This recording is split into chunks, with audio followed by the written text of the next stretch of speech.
This is an optional upgraded finish to our scrunchie if you wanted to do this. If you'll remember, when you're finishing it, you end up getting this visible line of top stitching. Of course, if you were using a matching thread, this would be far less visible than it is on mine.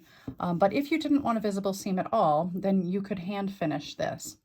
So I'm going to take this seam out first, and then I'll show you what I did.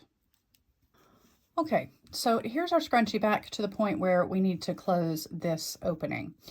If you have not watched my video on doing a slip stitch by hand, you will want to pause this video now and go and watch that one because it has all the detail for doing this stitch. I'm going to start by hiding my knot on the underside, coming out of the fold on the far side of the seam. Now I'm going to just be holding this together as I go. If this was much longer than this, I would put some clips on this to keep this seam together, but this is a relatively short piece, so this will be fine. Now, as instructed in that slip stitch video, we're going to be going back and forth between these two edges. I'm going in even with where I just came out on this closer side, and I'm taking a bite through the fold of that far side, again coming back in through the fold on the near side, back and forth like I'm building a ladder, which is why this is also called ladder stitch. Now I want you to watch that other video because in that video I do this with a contrasting thread,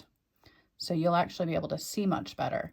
With this, I'm using a matching thread, so I would imagine this is going to be very difficult for you to see in the video. So do watch that other tutorial. I wanted to do this one with a matching thread so that you can see just how invisible this really is.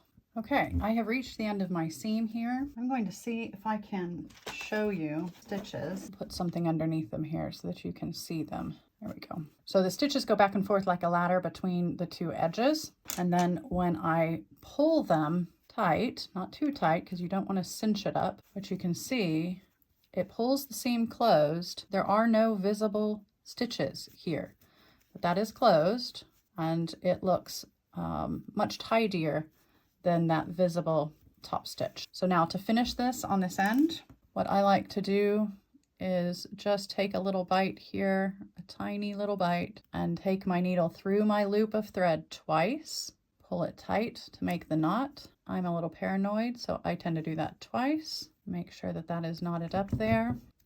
After I've trimmed the thread off, you can see that there is nothing visible here with this seam anymore. We'll even out our gathers a bit, and that's your scrunchie finished without a visible top seam as an optional upgrade if you want to.